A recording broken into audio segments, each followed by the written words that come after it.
Hello दोस्तों, मैं Pradeep Singh fish farming channel में आपका स्वागत करता हूं।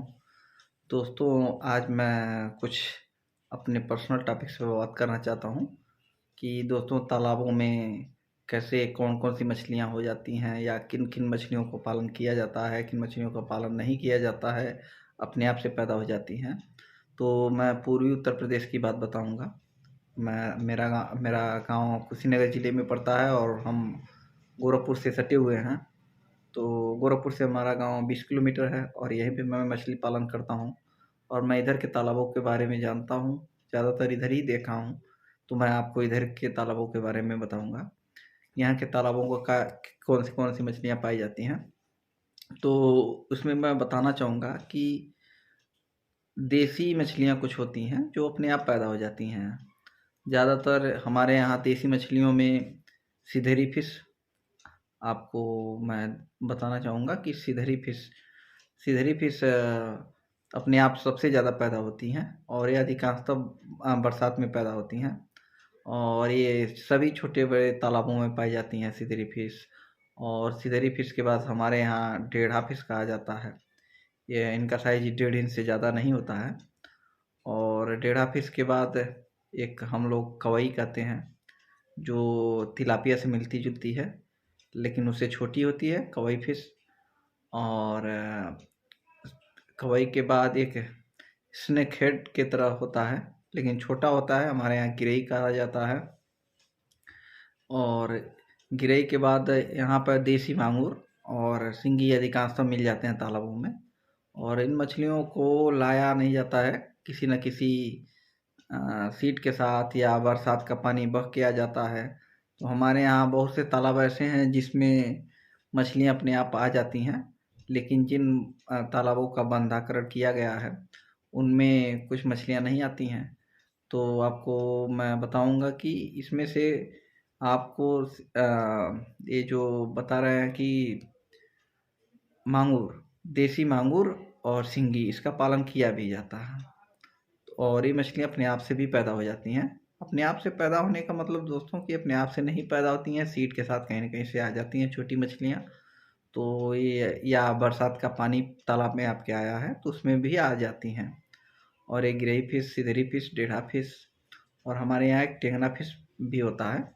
जो टेंगना फिश को हम लोग देखे हैं कि टेंगना फिश को उसमें जो पंगेसियस मछली होती है, वो जब सीड उसका छोटा रहता है करीब 70 से 80 लाइन के ऊपर का या 100 लाइन का मान लीजिए, तो उसी के साइज़ की टेंगना फिश होती है और इसका कलर थोड़ा पीलापन लिए होता है और ज़्यादा अंतर नहीं होता है, पंगेसियस के ही तरह से होती है। और ये सब मछलियाँ देसी मछलियों में आती हैं जो अपने आप से पैदा होती हैं। इनका इनका इनको खाया भी जाता है, लेकिन इनका कोई मार्केटू वैल्यू नहीं है, इसलिए इनका पालन नहीं किया जाता है। जिसमें मांगुर और सिंगी का पालन किया जाता है। और आपको एक बात बताना चाहूँगा कि हमारे यहाँ एक और मछली है शोल मछली, जिसको सौर मछली हमारे यहाँ कहा जाता है, लेकिन उसका नाम शोल मछली या मुरेल कहा जाता है। ये भी अपने आप आ जाती हैं किसी न किसी तालाब से। इनका भी पालन किया नहीं जाता है कि मैं इधर इधर नहीं किया जाता है, लेकिन अब देखा हूँ कई तालाबों में लोग पालन कर रहे हैं मुरेल का। तो मुरेल मछली हमारे यहाँ सफल नहीं होगी इसलिए कि हमारे यहाँ रेट नहीं होता है दोस्तों। हमारे यहाँ मुरेल मछली का रेट अधिकतम 100 से 150 ही जाएगा, क्योंकि मैं मार्केट में देखा हूँ, लोकल के मार्केट में यही रेट रहता है। और बाकी अन्य मुरेल मछली को पाल के जब 400 से 500 ग्राम 400 से 500 रेट रहेगा तो अच्छा प्रॉफिट होगा। इसलिए मुरेल मछली मैं इधर नहीं अपने तरफ देख रहा हूँ मुरेल का पालन। मेरा दाना सीड जहाँ से उठता है वो बता रहे थे, उनको मैंने देखा भी है कई तालाबों पर मुरेल के साथ वीडियो में, तो उसका पालन हुआ। और एक हमारे यहाँ है बरारी, बरारी फिश भी अपने आप पैदा होती है और आप देख सकते हैं स्क्रीन पे आपको दिखाई भी देगा कि बरारी फिश का कैसी दिखाई देती है। और ये काफ़ी बड़ी मछली होती है, इसका रेट भी होता है लेकिन ये पालन नहीं होता है इसका। ये अपने आप से किसी न किसी तालाब से होके आ जाती हैं और इनका ग्रोथ बाहरी तालाबों में अच्छा होता है। तो ये रहा देसी मछलियों के बारे में मैंने जो बताया है। और फिर कुछ आईएमसी मछलियाँ भी हैं, जैसे कि ग्रास मछली, रोहू, बिग हेड, सिल्वर, नैनी या मृगल, कतला, या हमारे यहाँ कतला को भाकुर भी कहा जाता है। तो नैनी को मृगल, मृगल को नैनी कहा जाता है। और बाकी कॉमन कार्प, या कॉमन कार्प को हमारे यहाँ चाइना कहा जाता है। तो ये सब मछलियाँ हैं जो जिनका पालन किया जाता है। और देसी मछलियों का पालन अधिकांशतः मैं देखा हूँ कि नए तालाब में नहीं किया जाता है। नए तालाब में कोई देसी मछली का पालन नहीं करता है, क्योंकि देसी मछलियों का पालन करना, देसी मतलब दोस्तों मैं देसी मतलब छोटी मछलियों की बात नहीं कर रहा हूँ जिनका पालन नहीं होता, इनकी बात कर रहा हूँ। ग्रास, रोहू, इन सब का जो है ये पालन किया जाता है। लेकिन इन सब के लिए बड़ा तालाब चाहिए दोस्तों, कम से कम 1 एकड़ से ऊपर का तालाब। 1 एकड़ का भी ठीक है, लेकिन 1 एकड़ से ऊपर का अगर रहेगा तो ग्रोथ और अच्छा रहता है। लेकिन बाकी अगर 1 एकड़ से छोटा तालाब है तो इनका उतना बढ़िया रिस्पॉन्स नहीं आप देख सकते हैं, जितना बढ़िया इनको चाहिए। और काफ़ी समय लेती हैं ये बढ़ने में। 18 महीना के करीब में अगर फिंगर लाइन की रहती हैं तो 12 से 18 महीना लेती हैं। तो इसलिए इनका पालन मैं सजेस्ट करूँगा कि आप लोग अगर देसी आईएमसी का करना है तो मिक्स में ही करिए। केवल आईएमसी का करना है, आईएमसी का पालन एक थोड़ा-सा खर्चा कम आता है दोस्तों, इसलिए काफ़ी लोग आईएमसी की तरफ जाते हैं, लेकिन इसमें उतना बेनिफिट नहीं हो पाता है जितना अन्य मछलियों में है, जो जैसे पंगेसियस हुआ, रूपचंदा हुआ, सिंगी या मांगुर का हुआ।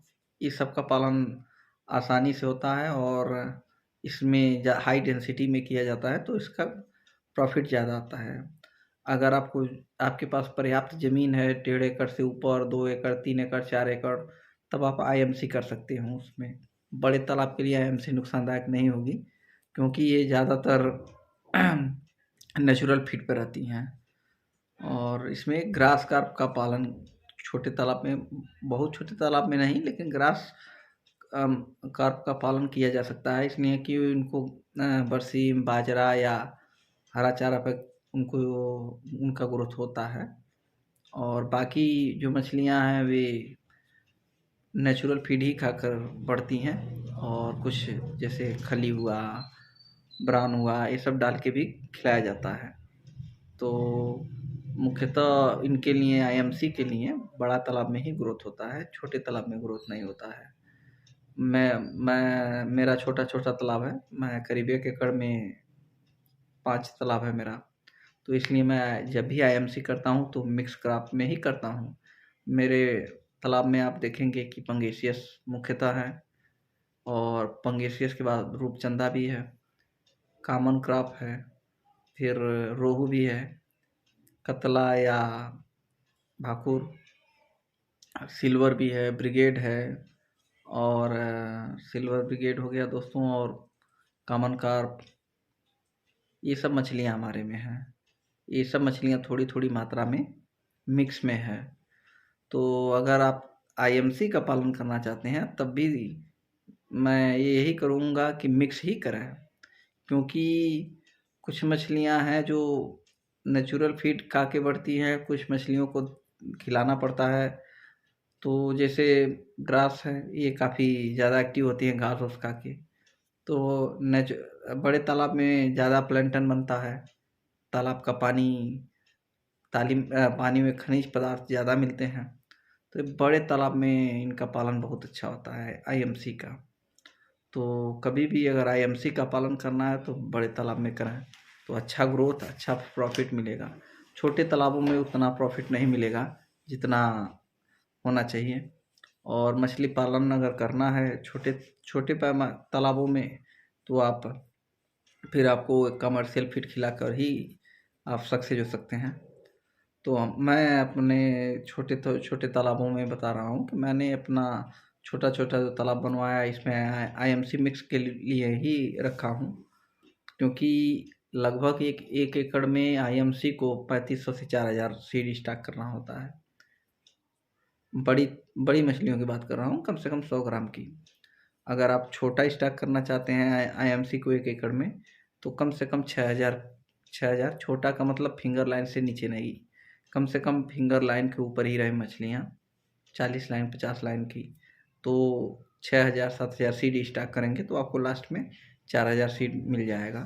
क्योंकि कुछ नुकसान होता है, कुछ मोर्टेलिटी होती है, कुछ सांप, कुछ चिड़िया का नुकसान होता है। बड़े तालाबों में आप देख नहीं पाएंगे, तो व्यवस्था हर हिसाब से नहीं कर पाएंगे। तो उसके लिए आपको कम से कम 6,000 के ऊपर बच्चा स्टॉक करना होगा। और यहीं आपको पंगेसियस में है, तो पंगेसियस को हाई डेंसिटी में किया जाता है। और हाई डेंसिटी में मतलब 60 डिसमिल के तालाब में हम लोग 6,000 मछलियाँ का पालन किया जाता है, 6,000 7,000 8,000 तक। तो आईएमसी इसमें कोई दिक्कत नहीं होता है, लेकिन आईएमसी को काफ़ी दिक्कत हो जाएगा और ग्रोथ भी कम हो जाएगा, क्योंकि आईएमसी ज़्यादातर नेचुरल फीड पर ही डिपेंड होती हैं। और आईएमसी में कुछ मछलियों के बारे में बताऊंगा मैं आपको। जैसे आईएमसी में काफ़ी अच्छा ग्रोथ ग्रास का होता है, सबसे फास्ट ग्रोथ ग्रास का ही होता है। और क्योंकि उनको हरा चारा या कोई चीज़ जल्दी वे खाती हैं, ऊपर आके भी खाती हैं, नीचे भी रख के खाती हैं, इसलिए वे ज़्यादा ग्रोथ करती हैं। और उसके बाद कतला हुआ, कतला का भी ग्रोथ अच्छा है, मैंने करके देखा है। मेरे जब छोटे तालाबों में काफ़ी अच्छा ग्रोथ इनका होता है। सिल्वर का भी ग्रोथ अच्छा होता है, लेकिन सिल्वर के लिए प्लैंटन ज़्यादा ज़रूरी है। सिल्वर हुआ, बिघेड हुआ, ये सब प्लैंटन ज़्यादा खाते हैं। और रोहू रोहू सबसे ज़्यादा समय लेता है। रोहू को तैयार करने के लिए कम से कम 18 महीना लग जाता है। तो और एक चीज़ मैं बताना चाहूँगा कि तालाब 2 प्रकार के होते हैं। एक तालाब होता है स्वयं का निर्माण कराया हुआ, एक ग्राम सभा का पट्टा या सरकारी जो तालाब होते हैं उनको। तो ग्राम सभा वाले तालाब में आप पंगेसियस मछली का पालन नहीं कर पाएंगे, क्योंकि उसमें गांव के नाले का पानी या कहीं का सीवर का पानी सब जाता है और पानी काफ़ी गंदा होता है। तो उसमें आप पंगेसियस मछली को फीड खिलाएंगे तो काफ़ी ज़्यादा पानी गंदा हो जाएगा और आप रोक नहीं पाएंगे उनके मरने की क्षमता। वहीं आप देसी मछली अगर डालते हैं पट्टा वाली पोखरी में, तो काफ़ी अच्छा ग्रोथ उनका रहता है, क्योंकि वे नेचुरल फीड उसमें काफ़ी ज़्यादा होता है।